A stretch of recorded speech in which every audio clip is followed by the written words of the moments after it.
We're going to talk about game theory. Game theory is the analysis, or is a way of analyzing strategic situations. So what are strategic situations? Strategic situations are any setting where the things that you care about, the outcomes you care about, depend not just on your own actions, but on the actions of someone else.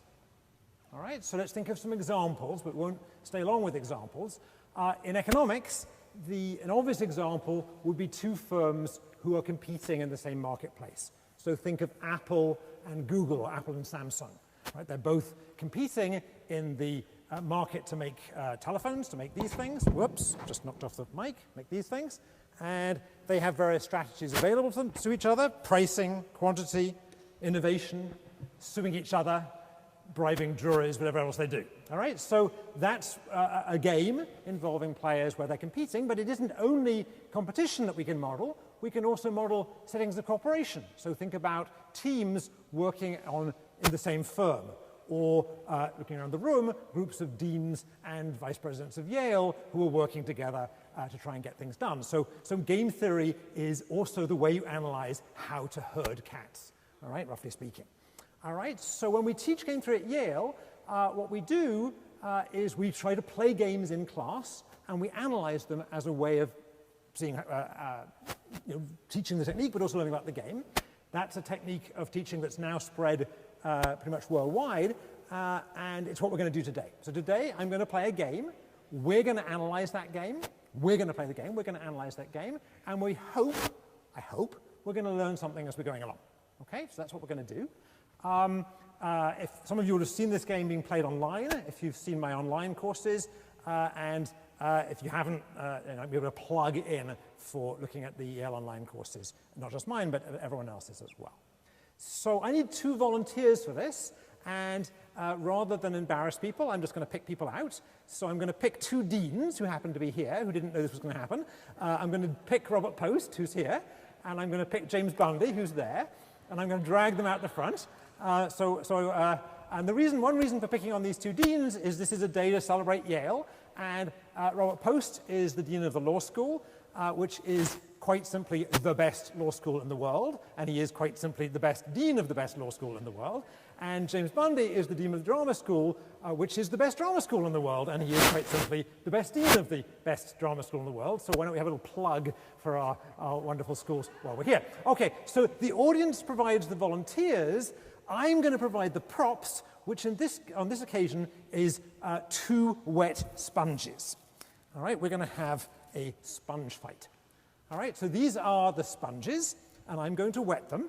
And this being Yale, I will use nothing but the best. I'm going to use Yale University spring water. Did you know that Yale University had a spring? I didn't. And we're going to wet these. And the people who are custodians for this building are going to look away for a second, because I'm going to dribble water on the floor. And Bruce is back there, and he's thinking the facilities bill is going to cripple us. So don't look for a second, Bruce. All right. And I'm going to squeeze these out and try and make sure they're roughly equal weight. Right, so Joan, are they roughly equal weight? Yes. Okay, so we have a blue sponge and a green sponge. I'm going to give the blue sponge to James Bundy, and I'm going to give the green sponge to Robert Post. And the minute I'm going to position them at either, well, I'm going to do it now. I'm going to put Robert here, and I'm going to put James here. Okay. I'm going to move my coat out of the way. All right, here we go. So we're going to have a sponge fight, or if you like, a duel. And the rules of the game are this. We're going to have alternating moves, all right? And when it's your turn to move, you are going to have to make a choice. And the choice is going to be whether to throw your sponge at your opponent or whether to take a step forward. All right? If you throw the sponge and hit your opponent, you win. If your opponent throws his sponge and hits you, you lose. Right? Simple rules. We'll need a few specifications. One important specification is, the most important specification is this. Each player only has 1 sponge. And once they've thrown their sponge, if they miss, the game continues. All right? So we could work out the strategy of this in great detail, but let's not. Let's just realize what's going to happen. So if you throw your sponge and you miss, since you have to keep on stepping forward, eventually the other player is going to be right on top of you and is going to basically plonk his sponge on your head. Right? So if you throw a sponge and miss, you're going to lose. All right, well, we will play that through and see what happens. Two other rules, minor rules. Each step has to be about a yard, right, to keep things fair. And this is a rule that I don't know will work in America, but let's see. Gentlemen never duck. Okay? All right? All right? Okay. All right, so we'll see that. Okay, so everyone understand the rules? All right, so we'll make James player 1 and Robert player 2. I'm exploiting you rather, I apologize, but deans are meant to be exploited by provost. It kind of hits in the role. So, James, you want to throw your sponge or step? I'll take a step. Take a step. Okay, so a step. And now it's Robert's turn, and he's also going to step. And now it's James' turn. He's also going to step. All right, now it's Robert's turn. Step. Now at this point, let's just pause a second and let's ask people what they think people should do. So it's James's turn. You can all see the situation. One of the things we think about in game theory is how to put yourself in the shoes of other people. So imagine you're in James's shoes right now. Would you throw or would you step? Let's say step. Everyone knows they step? Okay. They're all saying so. They don't trust your arm. I don't know how you are at baseball. All right, let's have the same question now for Robert. Who thinks he should throw? Who thinks he should step? Step. They don't really trust the arms of the deans. Okay. All right. All right. And now, yes. Yes. Are they allowed to try to dodge? No dodging. No dodging. Not allowed. Not allowed. Again, gentlemen never do things like that. This is a strictly gentlemanly game. All right. So James's turn. Who thinks throw? It's James's turn. Who thinks throw? Who thinks? You think throw. Shankar says throw. Raise your hand if you think throw. Raise your hand if you think step. Well, it's up to you. We don't know if he knows baseball. We don't know that. And it's a pretty light sponge. You got to think at least 2 steps ahead, because whatever you do, then you know that your opponent's getting. We'll get there. We'll get there. Hold that thought, but we will get exactly that idea. All right. So throw or step. Now, what do people think? Throw or step? Who thinks throw now? Who thinks step now? Well, up to you. It's getting more even.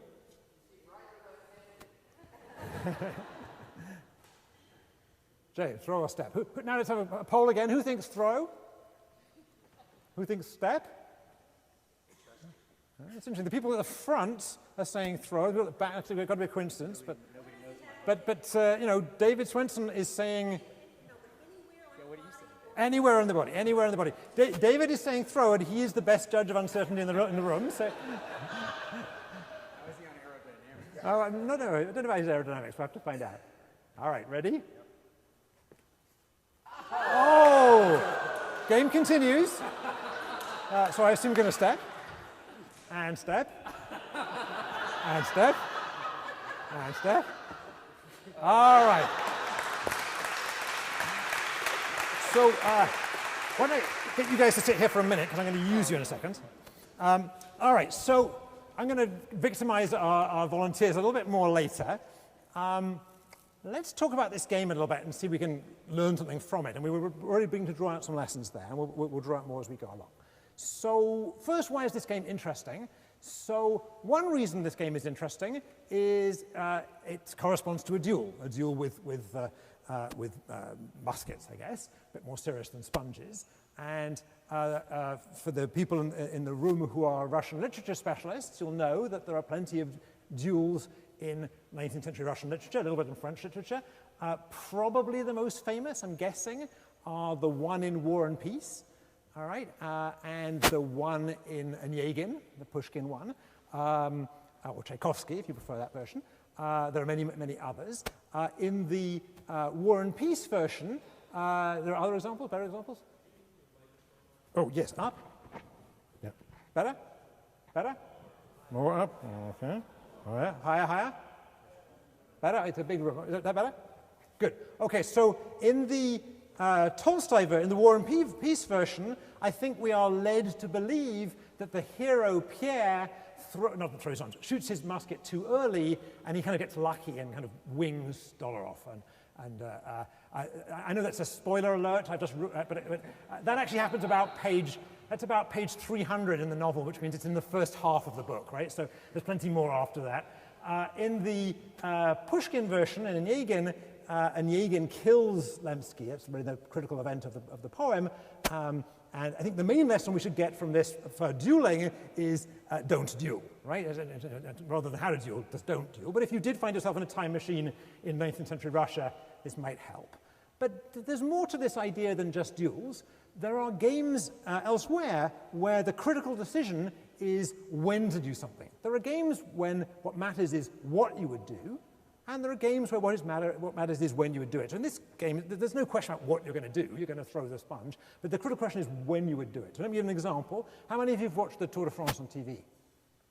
A fair number of you, actually surprisingly few. But in the Tour de France is a bike race, right? In the Tour de France, in each stage of the Tour de France, one of the critical decisions that each rider has to make is they have to decide when to try to break away from the peloton, from the pack, right? And if you break away too early, in these long stages, for sure you're going to be reeled in, because over very long distances, the peloton will go faster than you can go. And if you break away too late, then either someone else will break away or just one of the sprinters will win. Right? So the key decision then is when to go. We're not when to throw the sponge, but when should I break away? There's even a American movie called Breaking Away. All right? So this is one of the main games within a game in bike racing. It isn't the main game within the game in bike racing. The main game within the game in bike racing is trying to figure out where to hide your steroids. But this is all right, but this is important. Let me give you an economic example, or a business example. In business, you can imagine two firms who are both developing a new technology. And that technology could be a new way to book air tickets online, for example, a better way of doing that than the existing one. So both companies are busy doing R&D and trying to perfect this new software or hardware, whatever it happens to be, and they have to decide when to launch their software. And the problem here is if you launch too early when the thing hasn't been perfected yet, it might not work correctly, and you're not going to get a second chance, right? Basically, if it doesn't work, no one's going to trust you. And if you launch too late in this particular market, you can think of other examples, but in this particular market, then the other guy will have launched already, the other firm will have launched already, his or her firm will have established a foothold, and probably is going to end up becoming the standard and being the whole market. So this is an example of a market where probably at the end of the day, there's only going to be one player, so getting the critical foothold matters. But if you go too early, you launch too early, you're going to not be trusted by customers. If you launch too late, someone else will have established the standard. So that's about launching a product, not launching a sponge, but basically the math of it is the same. All right, so we're going to analyze this game. We're going to use these to analyze the game, and I'm going to do a little bit of work on the board, but I want everyone to realize that when I say we, I mean we. So I'm going to help you along, but you're going to solve this with me. Okay, so this is not going to be me lecturing. That's what we do at Yale. We get people to participate. We just did. So we're going to try and learn this together. So just to set things up before we do that, let me just establish a tiny bit of notation and draw a picture. All right, so just a very simple bit of notation. I'm writing kind of small. I'm hoping it's going to be visible. Let P1 of D, this is the only notation I'm going to use. This is the only kind of mathy thing. Let P1 of D be the probability, so I'll call that prob, that one hits at distance D. All right, so I'm going to use P1D to save me having to write it every time. P1D is the probability that player 1, who I guess was, who was player 1? Was James, hits were he to shoot or throw a sponge at distance D. And similarly, let P2 of D be the same thing for player 2. All right, so I'm going to draw what I think these probabilities look like. I'm going to use a picture. All right, and we're going to use this picture for a while. All right, so the notation is not as important as the picture. How low can I go before I'm going to lose the back of the row? Oh, higher, higher. Okay, is that okay, Charles? No, higher still? Way high. Okay, in that case, I'm going to delete the top line, and I'm going to. Everyone know what P1D is now? All right. I'm also going to push this back, perhaps, so you have a little bit of angle, some of you. Tempted to hold it up on the stage. Is that better at all? All right, so let's try and do it right at the top here. Is that okay? Is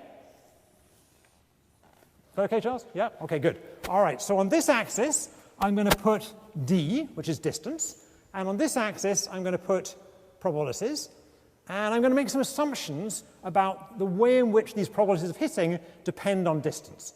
And at least two of these assumptions, I think, are inoffensive, and the third one is offensive. All right, so the first thing I'm going to assume is that if you were at distance 0 and you shot at distance 0, what would be the probability that you hit if you shoot at distance 0? 1, okay, so 1. So that's an assumption, but it seems a reasonable assumption. So I'm going to assume that these probabilities start at 1 if we were at distance 0. And remember, I'm drawing this as distance, but of course the game is really going in this direction. All right, so we're starting far away and getting closer, but I'm going to draw it with distance in the standard way, going left to right. All right, so the second assumption I'm going to make is that as you get further away, the probability of your hitting goes down. All right, so the further away you are, the less likely you are to hit if you shoot at that distance. So I don't know, it could look like this. Say, all right, it doesn't have to be exactly like this. I'm just going to assume that it slopes downwards. All right, now I'm not going to assume that both players are the same here. All right, so it could be the case that the other person has a different shape curve that does this. All right, and actually for what I'm going to say today, it wouldn't matter if these things crossed. All right, but all I care about is that they're both downward sloping. So in this case, perhaps this one is P1 of D. It's player 1's probability of hitting. And this is player 2 of D. All right, so the way I've drawn it, who is the better shot, player 1 or player 2? Player 2, everyone okay that player 2 is the better shot? Because at any distance we happen to talk about, were they to shoot at that distance, player 2 has a higher probability of hitting. Everyone okay with that? So player 2 is the better shot here. Now again, I don't need that assumption. I just need them to be downward sloping. It could be that player 1 is better at shooting at close distances and player 2 is better at shooting at long distances. That's fine. But we'll use this one today. It won't matter. All right? So far I haven't assumed anything particularly difficult, I think. Here's the difficult thing. I'm now going to make an assumption that's not real. But I'm going to make this assumption so we can analyze it today in what is most of your first ever game theory lecture. Okay, so I'm going to make an assumption that's not true, but will help us analyze it. It's hard enough even with this assumption. All right, sometimes it's useful to make a simplifying assumption. I'm going to assume that each player not only knows their own probability of hitting, but they also know the other person's probability of hitting. So I'm going to assume, actually I'm going to assume even more than that, I'm going to assume that these are commonly known.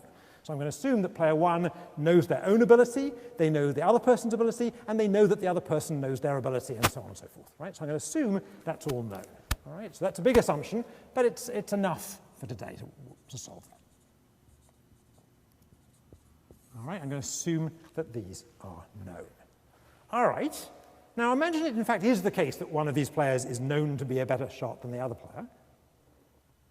Let's ask ourselves a question. Who should shoot first? The known better shot or the known less good shot? Who should shoot first? The known better shot or the known less good shot? Here we are playing the game. Should meaning normatively you put them in their shoes. If you put yourself in their shoes, when you're in that person's shoes, from that person's point of view, who do you think should shoot first? Who thinks the better shot should shoot first? So hang on, let's have a poll. Who thinks the better shot should shoot first? Raise your hand. Who thinks the less good shot should shoot first? Who is hedging their bets? All right, so let me try and talk it through. So the people, I'm guessing, the people who are thinking the better shot should shoot first are thinking something like this. They say, well, the better shot is a better shot of hitting the other person at this distance. So you compare two people at equal distance. The person who's more likely to hit is the better shot, so the better shot should shoot first. I don't know exactly where they should shoot, but the point at which they should shoot is earlier since they're the better shot. All right, and then the people on the other side, I'm guessing, tell me, are thinking something like this. They're saying, well, the other guy is a better shot than me, so I better shoot first to preempt him from shooting me. Is that right? And we could take this further. Then the better shot could think, hang on a second, I know, this is all known, right? So I know the other guy knows that I'm the better shot and therefore thinks I'm going to shoot first, and therefore he's going to shoot first to preempt me shooting him. So maybe I should move even earlier to preempt him from trying to preempt me. All right, and we could go on with this discussion for a while, and I think once we've opened up this particular Pandora's box, you can see it's not going to be that easy, right? It's not obvious who should shoot first. At first it seems obvious, got to be the better shot, but it's not obvious at all. All right, so here's what we're going to do. We are going to figure, and I'm going to emphasize that word we again. We are going to figure out who should shoot, and we are going to solve this exactly. We're going to figure out exactly when they should shoot. All right, so we're going to figure that out. All right, for the physicists and mathematicians in the room, and I can see some, you know the answer already, but pretend you don't. All right? All right, so, all right. On the way, I'm going to point out two ideas, I hope I remember to do this, that are more general than just this game. All right, so we're going to work through this game, but since I want to use this as an illustration for ideas you might use elsewhere in life or when you're playing games or wherever, I'm going to try and draw out two larger ideas as kind of take-home things for you. All right, so remind me to do that if I forget. Okay. Oh, okay, brought Pushkin with me. Somebody can have a copy of, I was going to read it out, but I guess we haven't got time. All right. So to do this, we're going to do this. So one of the things we're going to learn, this is not one of my big general ideas, that isn't a bad one.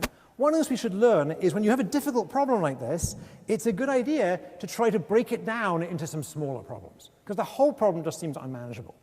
So what I'm going to do is I'm going to break it down into two pieces, see if we can figure out what to do in two kind of easy pieces, and then use those pieces as building blocks to try and get the general answer. Okay, that's going to be my strategy here.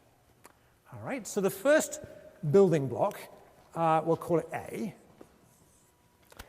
Building block A. And building block A is going to be a question. All right, so for both these building blocks, I'm going to assume, I don't want to write this bit, I'm going to assume that no one has shot yet. All right, so assuming no one has, I could write that at the top, assuming no one has shot yet, right, then, if player I knows at distance d, say, there they are at d, that the other person, let's call the other person J, that J will not shoot, or throw if you prefer, next turn. Can I use the word tomorrow for next turn? It'll save us having to write next turn every time. Will not shoot tomorrow when it's player J's turn. Then what? So you're player I, let's say you're Robert, and you've got your sponge, and James still has his sponge, and it's your turn, and for some reason, you, Robert, know that James is not going to throw next turn, assuming that no one threw it. Should you throw now or not? No. You should not throw, right? You should not throw. Why should you not throw now in that second? You've got a better chance next time, right? Because if you knew that the other guy is not going to shoot next turn, tomorrow, then you're going to get a better shot the day after tomorrow. It doesn't mean you should necessarily shoot the day after tomorrow, but you're certainly shooting the day after tomorrow is better than shooting now. Is that right? Everyone okay with that? So this is meant to be the easy facts. Let's make sure this is good, yep. So if I know the other person's not going to shoot tomorrow, I should not shoot now, I should wait till the day after tomorrow. We're good? David, we're good on that? Good, okay. I'm checking because he's my teacher. All right. Then do not shoot. All right. All right, so that was fact A. So fact B, you can kind of guess what it's going to say. It's going to say, assuming no one has shot yet, suppose that I knows at distance d that J will shoot tomorrow. So same thing with will, with will not replacing will. All right, so again, suppose you're Robert. No one shot the sponge yet, no one's thrown the sponge, and you, for whatever reason, you know that if you don't shoot now, James is going to shoot tomorrow. What should you do? All right, it depends, it does indeed depend. What does it depend on? Depends on distance. What else does it depend on? Okay, so we're getting better now. It depends on distance, and the reason it depends on distance is it depends on the probabilities. And it indeed depends on who's the better shot. All right, so it's going to depend on all those things. Can we be more precise? So that's right. It does depend on distance. It depends on distance because the probabilities depend on distance, and the probabilities themselves depend on who's a better shot. So it's right. It depends on those things. Can we be more precise? What's the probability that he'll hit versus probability you'll hit now versus if you get 2 steps forward? Close.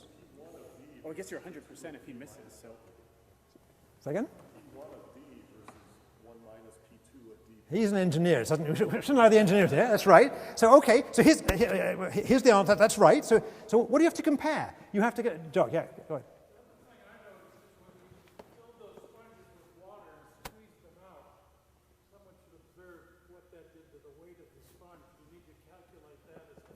True. That's a good point, actually. But notice that I've assumed that I've done that here. So the assumption that you know these curves means you really do know what these probabilities are. So in some sense, even though we didn't play it that way, we've assumed that you know the weight of the sponge. So here's our difference between reality and the assumption. So in reality, James probably doesn't know his own ability or the weight of the sponge, but we're going to assume for today that he does, just to keep things simple. All right, so let's come back to that it depends again. So what does it depend on? If I throw now, let's state the question again before I answer it. The question is, if no one has thrown yet, and if I know that you are going to throw tomorrow if I don't throw today, sorry, I know that you are going to throw tomorrow if I don't throw today, what should I do? That's the question. And the answer was it depends. And then it's, what does it depend on? Well, what do we need to compare? We need to compare what happens if I throw. If I throw, then my probability of winning the game is the probability that I hit the other person. All right?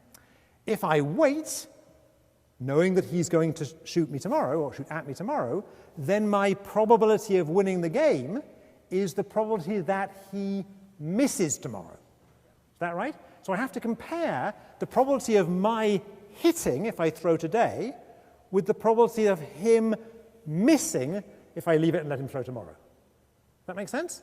I need to compare apples with apples or oranges with oranges. So the answer is then shoot or throw, shoot, if, all right, so let's use our notation. PID, that's the probability that I hit if I throw today, is bigger. We'll make it bigger than the equals. Let's not worry about the equals for now. It doesn't really matter, so we'll make it bigger than the equals just for today. PID is greater than or equal to the probability that he misses tomorrow, and that's 1 minus PJ D minus 1, because we'll be closer together tomorrow. All right, so this is the probability that I hit today if I shoot. And this is the probability that if I wait, if I don't shoot, and he then shoots at me, this is the probability that he misses tomorrow. Everyone okay that 1 minus makes it the probability of him missing, and D minus 1 because we're closer together tomorrow. All right, everyone okay with that? Yeah? Somebody can wave if they're not. It's okay to be, should I do it again? Jock, good? Good, or do it again? Yes? On? Okay, so this is the probability of winning by my hitting, and this is the probability of me winning by his missing. Okay, now I'm actually going to do some real math, and I know that some of you are not, didn't excel in math in college and are pretty math nervous, so this is the only actual math I'm going to do. So those people who are nervous, can you please hold on to your seats underneath the cushions just for a second? I'm going to add PJ D minus 1 to both sides of this thing. All right, okay, that's the only math I'm going to do here. Okay, so this is the same as saying, shoot if and only if PID plus PJ D minus 1 is greater than or equal to 1. Okay, everyone okay with that bit of math? I just added something to both sides of an inequality. Yeah? I know the physicists are okay with that. I mean, everyone else. It's going to be hard to see in the last drawing. Is that going to be too hard to see? Shall I drag it back? All right, can people, Charles, can you see that? Up, it needs to be higher? Okay, we're going to raise it up. How much higher? If it was here, it would be okay? Okay, so we'll just rewrite it. Shoot if, and I'm going to rewrite this rearranged equation, which is PID plus PJ d minus 1 is greater than or equal to 1. There it is. Charles, okay? Yeah, okay. All right, so what do we know now? We know what you should do if you know the other person's not going to shoot. That is to say, you should step. And we know what you should do if you know the other person is going to shoot, which is you should shoot if and only if this sum is bigger than 1. Let's go back to our picture. Let's put some steps in.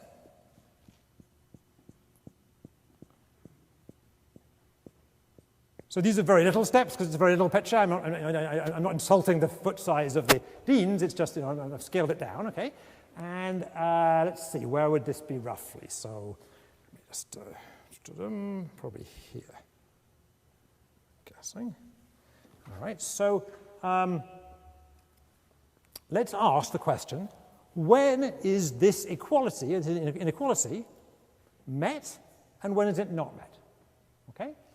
So at the beginning of the game, when people are out here, if we ask the question, is PID, or P1D at the beginning, P1D plus P2D minus 1, is it bigger than 1? Is it bigger than 1 out here?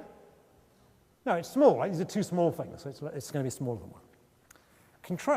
On the other hand, once we're in here, once we're in really close, the sum of these two probabilities is bigger than 1. Okay? Everyone okay with that? And there's going to be a critical point when, for the first time, the inequality switches from being incorrect to correct, from being false to being true. All right, and we're going to call that distance d star. All right, so I've already drawn it approximately here, but pretend it's accurate. All right, so what are we saying here? We're saying this inequality, which I'm claiming is going to be important, but none of you know why yet, I'm claiming is going to be important. This inequality is not met, not met, not met, not met, not met, not met, not met, not met, not met, and then it's met, met, met, met, met, met, met. Okay? Okay? Good. So now let's make a claim and then prove the claim. So I claim that the following is true. I claim that nobody should throw their sponge until d star. But whoever's turn it is at d star should throw. And were it to be the case that they didn't throw at d star, then the next person should throw at d star minus 1 and so on. Okay? So here's my claim. Nobody throws before d star, but at d star, you throw, whoever it is. Okay, that's what we're going to try and convince you. I'm trying to convince you that that's true. All right. To convince you that this is true, we're going to use these two facts and these two stooges. All right? So I'm going to bring my stooges up again and convince them. We're going to. If this was ESPN, we would be playing things in slow-mo. I don't have, actually in the drama school they probably have that, but I don't have slow-mo in here, so we're going to play slow-mo in kind of imagined slow-mo. So here we are back at the beginning of the game, and we're going to do slow-mo, and here we are, who was first? I've forgotten. So James was first, he's player 1, and he is thinking, what should he do? Should he throw or step? Now we know the answer, but let's just walk through it slowly. All right? So James can think the following way. Suppose Robert was not going to throw next go. Suppose it's the case that Robert is not going to throw next go. Then, which fact should he use? Should he use fact A or fact B? A. And what would his conclusion be? Step. Okay. That's one thing that Robert could think. One thing that James could think. But the other thing James could think is he could think, suppose Robert is going to throw next turn. Right? So if James thinks that Robert is going to throw next turn, then he should use fact B, and the conclusion should be, well, if he's using fact B, James should throw if James's probability today plus Robert's probability tomorrow, there it is, I've just drawn those lines, is bigger than 1. Is it bigger than 1? No. So he should step. So in this case, whether James thinks that Robert is going to throw tomorrow or thinks that Robert is not going to throw tomorrow, you arrive at the same conclusion, namely you should step, and therefore you should step. Okay? Step. All right. All right. So let's do this once more in Robert's shoes, but you'll see the same idea. So I'll do it faster. I can speak fast. Here's Robert. Robert is thinking what James is going to do. If Robert thinks that James is not going to throw tomorrow, then by fact A, Robert should step. And if Robert thinks that James is going to throw tomorrow, then he should use fact B and look at these lines in here and say throw if this line plus this line is bigger than 1, but they're not bigger than 1, they're smaller than 1, and therefore either way he should step, so he should step. Okay, everyone okay with that argument? Okay, okay. So just, I promise I'd point out some things that I'm going along that are more general lessons. All right, so the thing we just saw was an example of what's called a dominance argument. A dominance argument says, if I think I don't use A, because if I think P, then I should do X, and if I think not P, then I should do X, therefore I should do X. All right, dominance argument's pretty straightforward, but people get them wrong. Okay, so if you do the same thing, whether P or not P is true, then you should do that thing. Okay, if I had time, I'd give you examples of movies where they don't do it, but never mind.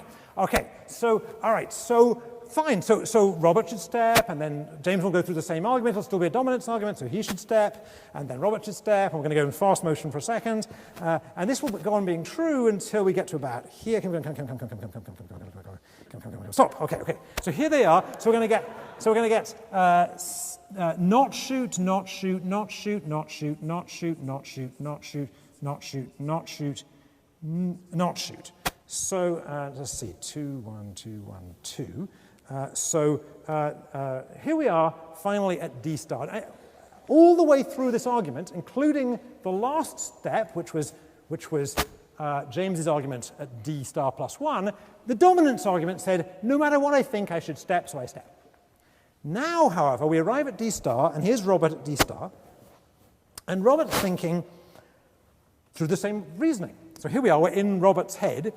This is a good head to be in. I've read some of his stuff. So imagine yourself in Robert's head, and Robert is putting himself in James's head and trying to think this through, and Robert is saying, if I think that James is not going to shoot tomorrow, then I should use fact A, and that tells me not to shoot today. But if I think that James is going to shoot tomorrow, then I should use fact B, and this time, for the first time, when I work my way through fact B, it tells me I should shoot today, right, because I'm at D star. So now, these two arguments are pulling in opposite directions. If I think the other guy isn't going to shoot, I should step. If I think the guy is going to shoot, then I should shoot. So I'm stuck. All right, so it was easy up to now. We had don't shoot, but now we're at D star. Now, if game theory could say nothing other than these dominance arguments, you probably shouldn't take my course. All right, so it better be the case I've got some way out of this dilemma. This is a dilemma, but I better be a way out of it. So here's how we're going to get out of this dilemma. We're going to figure out. Remember, we're in Robert's head, all right? Echoey in there, right? We're in, right? Here we are, it's like a church, all right? So in Robert's head, we're going to try and, remember, this dilemma would be solved if Robert knew what James was going to do tomorrow.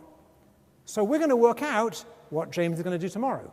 But we're not going to do it as was suggested just now by Mr. Morse, by just taking one step forward. We're going to take lots of steps forward. In fact, we're going to go to the end of the game. So what's the end of the game? The last possible step in the game. So come forward. No one shoots, no one shoots. Come on, personal space, but further forward. All right, okay. All right, so this is the end of the game. All right, no one shoots. Eventually they're on top of each other. Their noses are touching. It's uncomfortable. All right.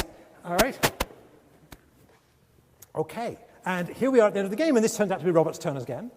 And so if Robert finds himself at distance 0 from James, if we get here, what should Robert do? What should Robert do? He should shoot. Why should he shoot? Because he's going to hit with probability 1, so he should shoot. Is that right?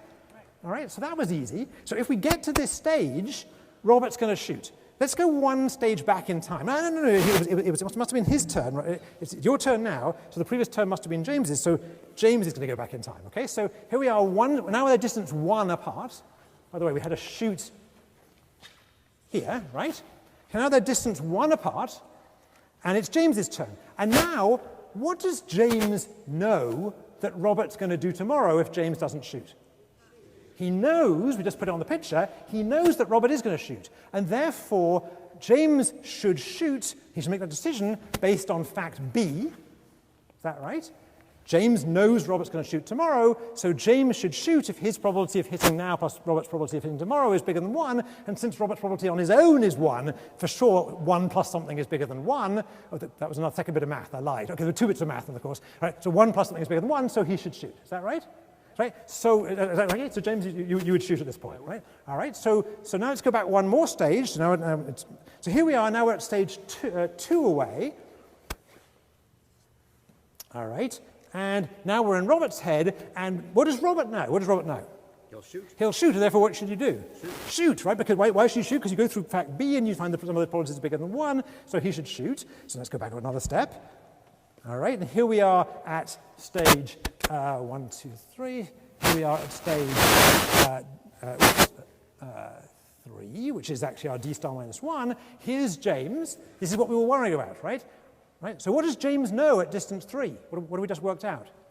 James knows that Robert's going to shoot, and so James should use fact B, and using fact B, he should shoot. Okay, so now let's go back one more stage, and now we're back where our dilemma was. Now we're back at D star. I've worked my way back to D star. But what's different? Now when I arrive at D star from the end, remember last time I was at D star, I had a dilemma in Robert's head because I didn't know whether James was going to shoot or not.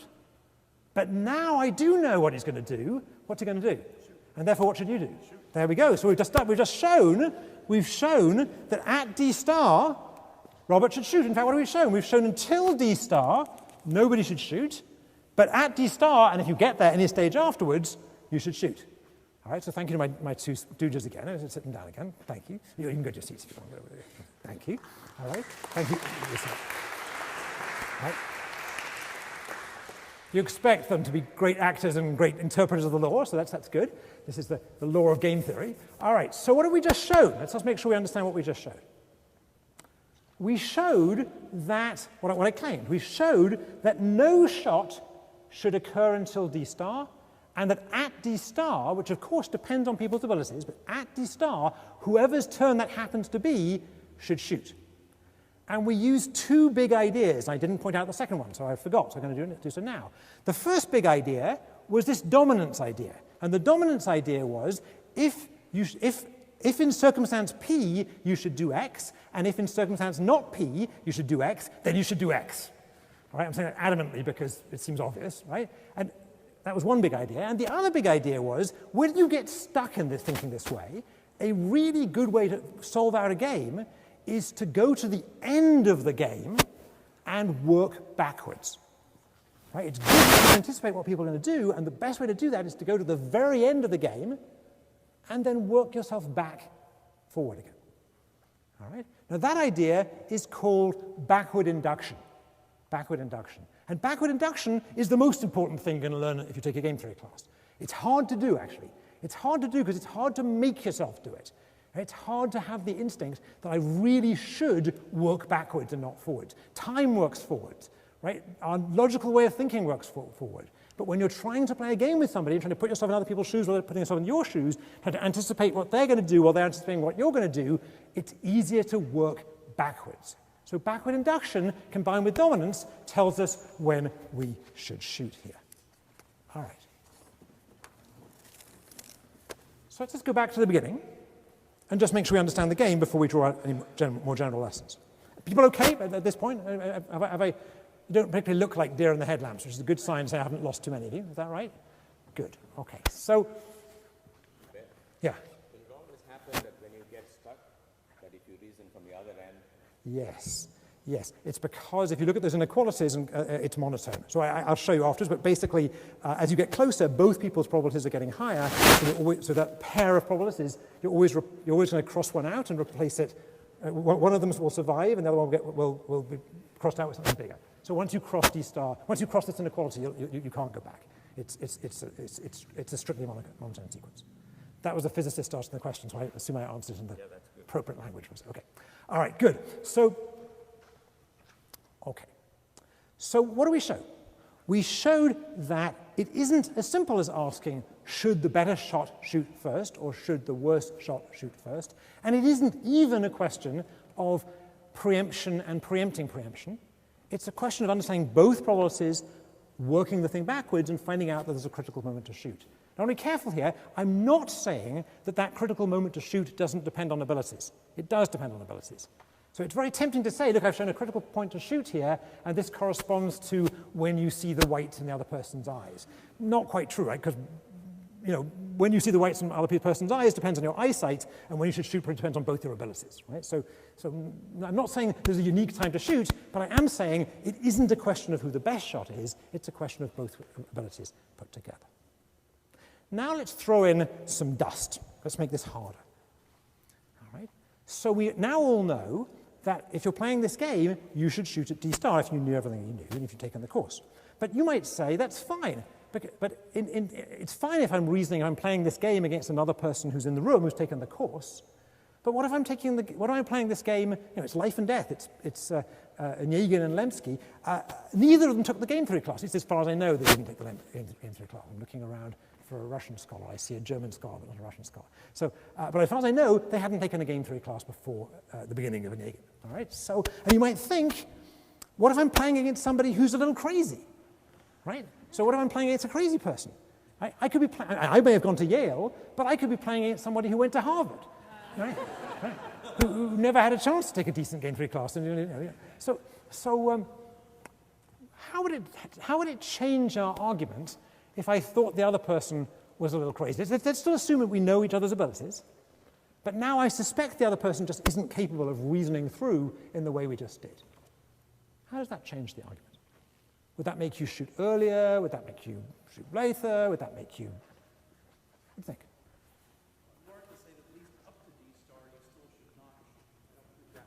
Good, good. So even if you're playing against a crazy person, even if you're not confident in the other person's rationality, or even not confident in the other person's confidence in your rationality, or any other such statement of that form, which is often true in the real world, even in that circumstance where you don't know you're playing against a sophisticated person, it doesn't change the argument. It doesn't change the argument in here. It doesn't change this argument. And it doesn't change that argument because that argument was a dominance argument. That argument said, I don't care who I'm playing against, whether I'm playing against a Yale student or a Harvard student. I don't really care if the person's human. Right? The person could be a bollard, for all I care. Right? All I care about is whatever's going to happen, I should not shoot, therefore I should not shoot. Right? That right? So in the first part of the argument, the dominance part of the argument, there was no interesting thought of the form if the other guy is rational and if the other guy knows I'm rational and like that. It was just a dominance argument. It's an incredibly robust argument. Right? But in here, while we were doing the backward induction argument, there I was thinking the other guy is rational, and I was kind of thinking that he can figure out that I'm rational, or that he can figure out that I can figure out that he's rational, or she, right? So let's use he and she, make it easier. So in this piece of the argument, Robert at D star had to figure out what James was going to do at D star minus 1, and that argument required him to have confidence that James would figure out what Robert would do at D star minus 2, etc., etc., etc. So not only did it require thinking the other person, putting myself in the other person's shoes and thinking they're rational, it required putting myself in the other person's shoes while they're putting themselves in my shoes and they know that I'm rational, and so on and so forth. Right? So this backward induction argument is much more fragile to irrationality. All right? So Laurie Santos gave a talk yesterday about irrationality, which is an incredibly important topic these days. You know, it's possible that on Monday they might give the Nobel Prize in economics to Robert Shiller, which would be very nice, who's worked on such topics in finance. Irrationality here doesn't affect this part of the argument. It does affect this part of the argument. All right? Now, nevertheless, the fact you should not shoot before here is a pretty strong argument, right? Because, frankly, by the time you've figured out the other guy is irrational, it's too late. Now, you don't really care if he shoots early here. You're perfectly happy if he shoots early here. All right? So in this argument, this particular example, even if I think the other guy isn't rational, I shouldn't shoot before D star. Now let's push that idea further. I've played this game in class with undergraduates. I've played it in my business school class with business school students. I've played it with parents. I've played it with alumni. I've played it with deans. So I have some idea about how people do on average in this game. Now, assuming that people are following the reasoning I just said, and assuming that ability is distributed roughly randomly, and also making this somewhat unreal assumption that people know each other's abilities, how often do I expect to see people hit on average? Well, D star could be the weaker person shooting, it could be the stronger person shooting. If it's happening at D star, one is the sum is 1.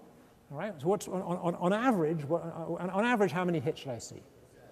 50%, right? So if I get a large enough sample, there's a bit of hand waving in that argument. Someone's going to point out, but allowing me a little bit of hand waving, right, for discrete versus continuous. Roughly speaking, 50% should hit. I see far fewer than 50%, massively fewer than 50%. I would say I see 10% hits. Why?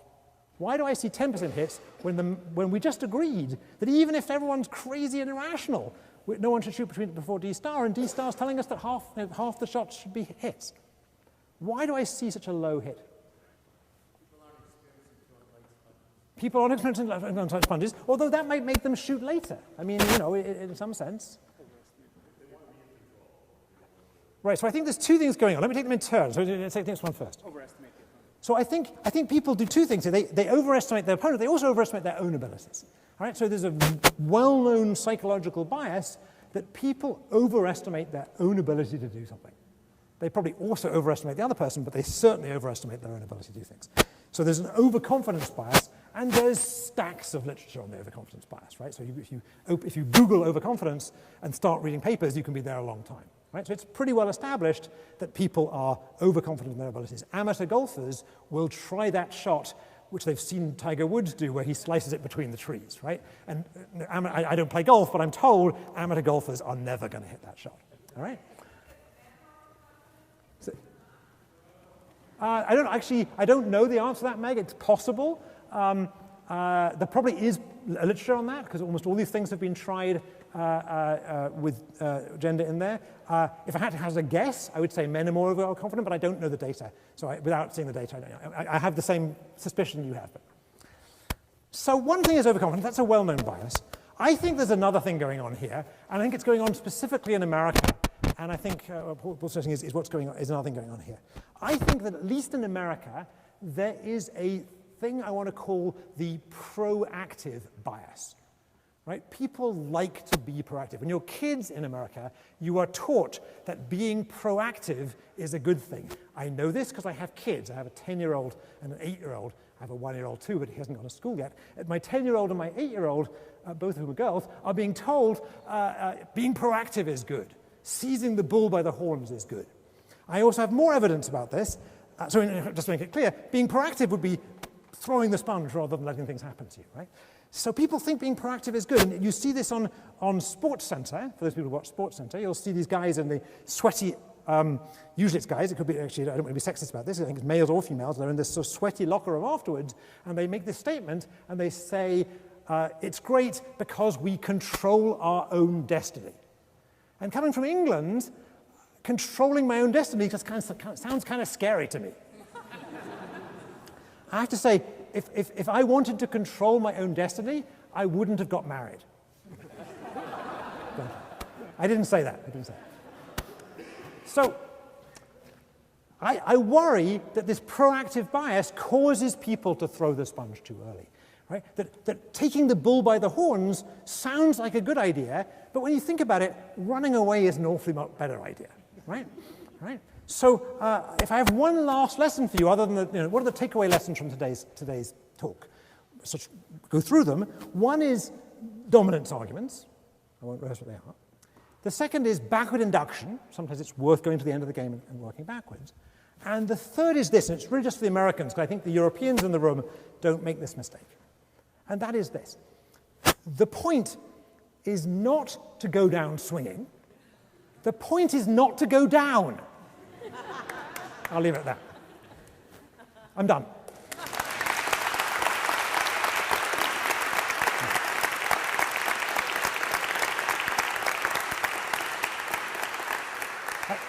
I can take a few minutes questions, but I want to make sure you make it to the next talk. So, I have one game I have solved completely.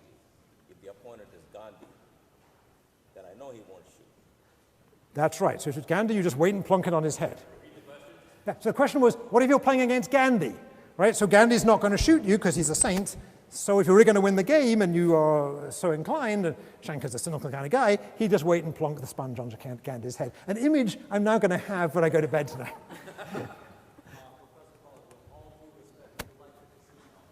Do I like the casino? I never go to a casino. I don't really like, I mean, out of interest, I'm not a big casino player. I kind of like playing cards. Casino, I mean, roulette wheels seem a little bit too random to me, but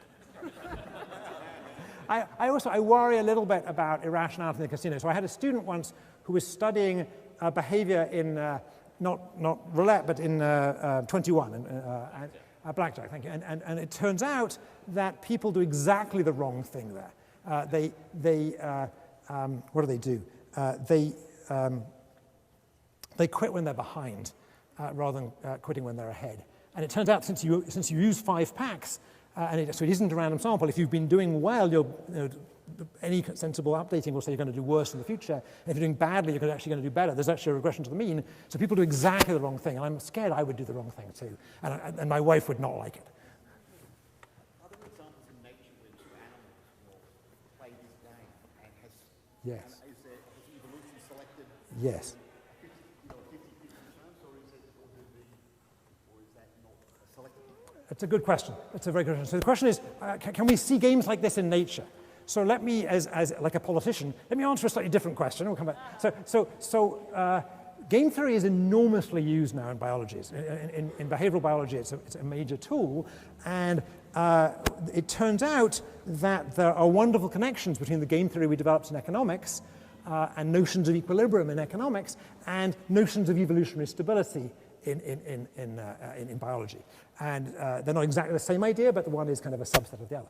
And what you can do in evolutionary biology, which is kind of cool, is if you know the basic form of a game that a particular species is playing, and be careful because the actors now aren't rational, it's gene selection, but still, if you know the form of the game but you don't know the exact payoffs of the game, you can actually look at the behavior, look at the behaviors you see in the population, and back out what the exact payoffs must be, which is a lovely example of what's called identification in economics. Right?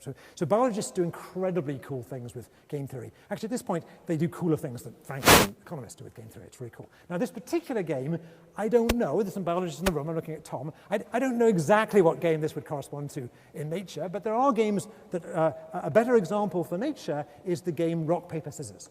And rock, paper, scissors. So rock, paper, scissors, everyone know that game rock, paper, so rock beats scissors and scissors beats paper and paper beats rock, that game. Right? So rock, paper, scissors is a nice little zero-sum game that you can find examples of that look a lot like that in nature.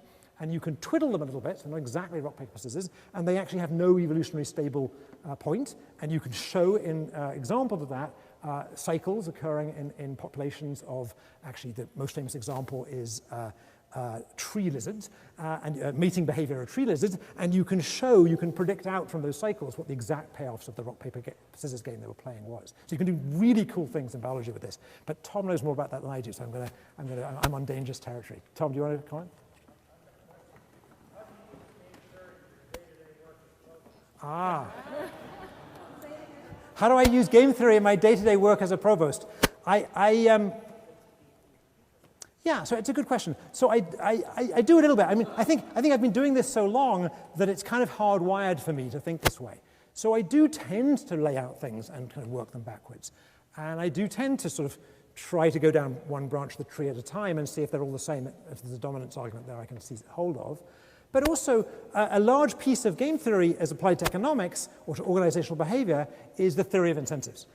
And as you well know, Tom is the dean of the graduate school. He's a wonderful dean of the graduate school, and he steers the graduates in a wonderful way.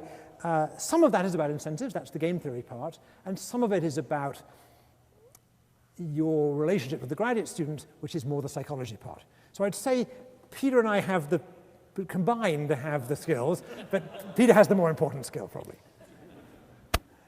Ed. Well, in this example you use, you know the shape of the skill curve for each player. Yeah. But let's say I go in the game and I know my skill curve, but I don't know my opponent's. Now, my opponent may have a average skill curve, may have a highly skilled curve, may have a poorly skilled curve. Right. How do I develop a strategy? Good, good. So it's harder but not impossible. So it's harder because now we'd have to think about the population of skill curves out there. And I want to be able to think of my opponent as being drawn, perhaps randomly drawn, from some population of skill curves. And so I'm going to have some, I'm going to index each skill curve, and I'm basically going to take expectation at every point in the game over those skill curves. So essentially, the reason I didn't do it here is I need to carry a whole bunch of integrals. And I'm taking distributions over curves, which is a messy thing to try and do. But basically, the basic idea is still the same. I'm going to be carrying some expectations around, because it isn't that I know what the probability of this guy hitting tomorrow is, it's that I know only the expectation of that. I know with expectation what their probability of hitting is if they were to shoot tomorrow. So that means that the math is a little harder, but the basic idea of looking forward and working it out still runs through. I'm underselling the math a little bit because not only do I have to worry about the distribution of skills out there and worry about taking expectation over those skills, but that distribution is going to change as the game progresses. I'm going to be able to infer from the fact that the guy hasn't shot yet that he's not as skilled as I thought he might be. Right? So that distribution, you think about some bell-shaped distribution of skills where these are the high skills and these are the low skills. Some of those high skills I'm going to be able to conclude that they're not in the game as the game proceeds when I see the guy not shoot. So I have to keep track of all that stuff. I have to do Bayesian updating on this distribution. I have to get expectation and so on. But up to a lot of kind of math, nice math, but up to a lot of math, the basic reasoning still goes through. So the reason I didn't do it here is you can kind of hear there's a lot more math involved, but it's going to be okay. Well, doesn't it change if it's a life or death game? My objective is don't lose. That's but let's yeah, say yeah. there's a great monetary prize, Yeah. and if you win it, great. If you don't win it, Yeah. So Good. doesn't that change my?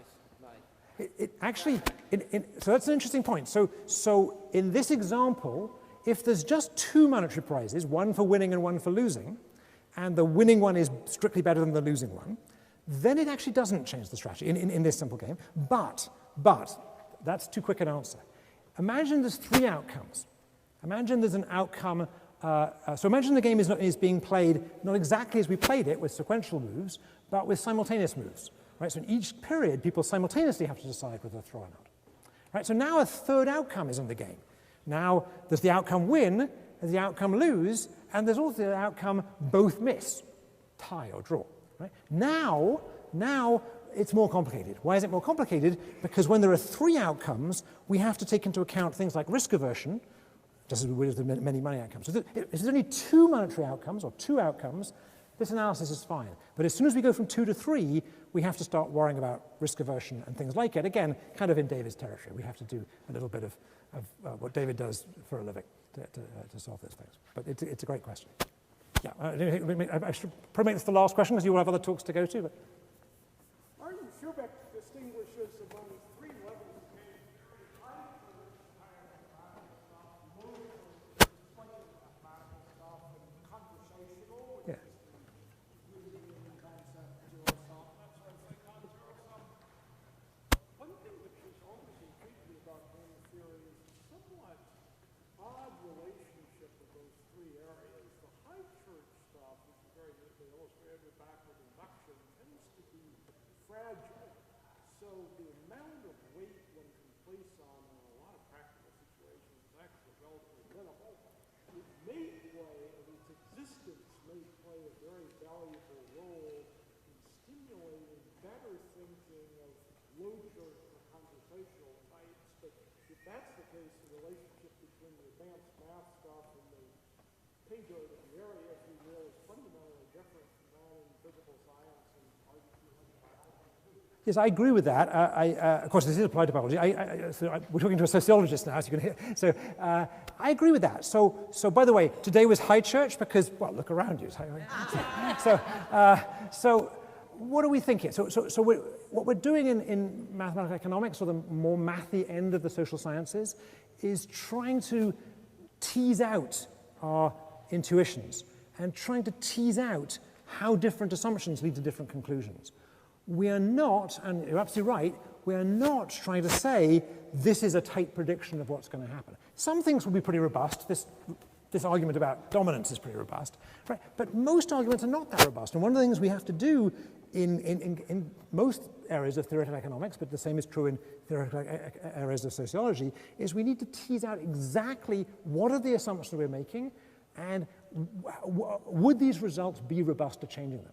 So the great thing that, and this is not the most inspiring thing to end on, but I'll end on it despite that, the great thing about doing mathematical social sciences, which I guess is what I've done in my career, is it allows you to think through a kind of thought experiment rather than experiment. It says, I can't really, so I'll be having some discussion, let's say with my wife, who's an English professor, and she'll say, yes, but you've assumed this, this, and this. And it allows me to say, okay, you're right, I did assume this, this, and this, A, B, and C, but look, the argument still works if I drop assumption A. The argument switches exactly at this point if I drop assumption B, and if I drop assumption C, yeah, you're right, the whole thing's completely nonsense, right? That's a great conversation for scientists and humanists, or in this case, social scientists and humanists to be having. It shouldn't be a hostile discussion. It's a discussion about focusing in on the details of an argument. It's a great Yale scholarly thing to be doing. And Martin Shubik did it much better than I ever will. He's a Yale professor, one of the founders of game theory. There are many people around Yale doing things better at that than I will, but you have a chance to see some more of them later on this afternoon.